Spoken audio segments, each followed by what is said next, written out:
हमारी ये वाली वीडियो वायरल जाए ना जाए हमको कोई फ़र्क नहीं पड़ेगा। हमको बस इस बात की खुशी है कि आज हम आपको अपने सनातन से रिलेटेड कुछ जानकारी दे पाएँगे। आज हम बताने वाले हैं संस्कृत भाषा के बारे में। शब्द ब्रह्म के अनुसार यानी कि ब्रह्म शब्द जो है उसके अनुसार संसार में जितनी भी सूक्ष्म और स्थूल वस्तुएँ यानी कि छोटी-बड़ी वस्तुएँ हैं, चीज़ें हैं, वो सभी ध्वनि से ही उत्पन्न हुई हैं। अब योग सूत्रों का ये मानना है कि संसार में 50 मूल ध्वनियाँ हैं। शेष ध्वनियाँ ही इन्हीं 50 मूल ध्वनियों से निकलती हैं। मूल ध्वनियों को मात्रिक कहा जाता है। अब इन मात्रिकाओं को ऋषि मुनियों ने अपनी ध्यानावस्था में सुना, फिर वाक तत्व यानी कि फोनेटिक प्रिंसिपल के आधार पर एक भाषा का निर्माण किया, जिसे उन्होंने संस्कृत, जो कि अति शोधित नाम है, अति शोधित मतलब जो बहुत ही ज्यादा डीपली शोध करके बनाया गया है, नाम दिया।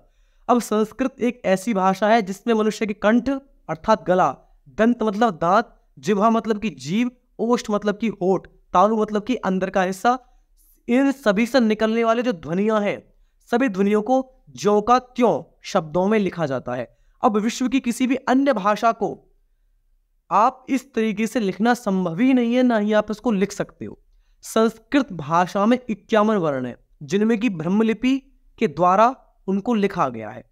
अब अन्य भाषाओं की अपेक्षा संस्कृत में यही क्षमता है कि इसमें जैसा बोला जाता है ठीक उसको वैसा ही लिखा जाता है। जब कोई संस्कृत का शुद्ध उच्चारण करता है तो मनुष्य के शरीर पर एक अनुकूल प्रभाव पड़ता है। यही नहीं, जो इस भाषा के शुद्ध उच्चारण को सुनते हैं उन पर भी इसका प्रभाव पड़ता है। यही कारण है कि पुराणों में लिखा हुआ है कि जो व्यक्ति वेद पुराणों, रामायण, गीता के मूल पाठों का श्रवण करता था उसका भी कल्याण हो जाता था। शायद यही कारण है कि पाश्चात्य गायिका कौन? मैडम मडोना ने संस्कृत के उच्चारण को सीखने के लिए एक अल्पविधि कोर्स बनारस में किया था। मडोना का कहना था कि इस भाषा के शुद्ध उच्चारण को सीखने के बाद उन्होंने ऐसा महसूस किया कि संस्कृत शिक्षण के बाद उसे सुनने वाले लोग अधिक प्रभावित हुए।